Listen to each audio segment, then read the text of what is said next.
tunaelewana, tunaonana kwa barabara, tunaonana kwa hoteli, tunaonana kule tumekutana.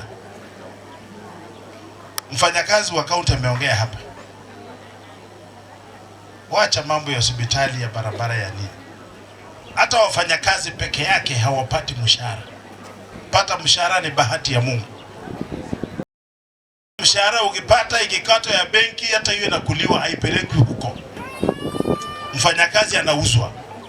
Hata ikikato ya posta hairudishwi, ya sako haipeleki huko. Mfanyakazi hawezi pata hata loan ya sako. Hamuna serikali Busia.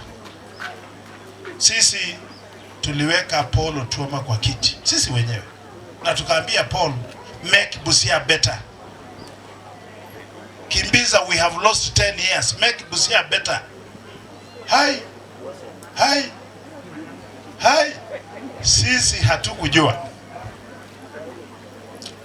We are all shocked at the level of incompetence and the level of corruption displayed by the county government of Busia.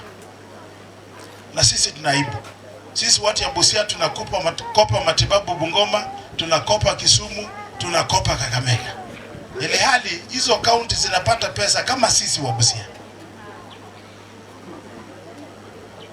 But somebody will pay for it for a long time. But in the short term. Na mimi nataka kujibu wewe mfanyakazi wa county government. Mimi niko katika ballot ya 2027 ya kunyang'anyiro ya governor.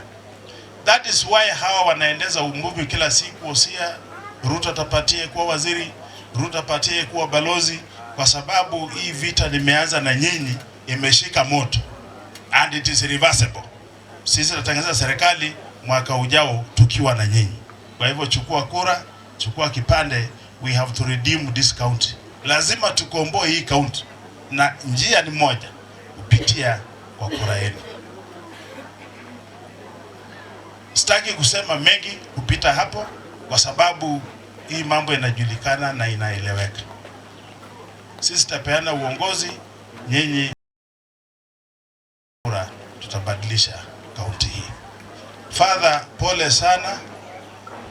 Ya kwanza tulikutana kule, leo tumekutana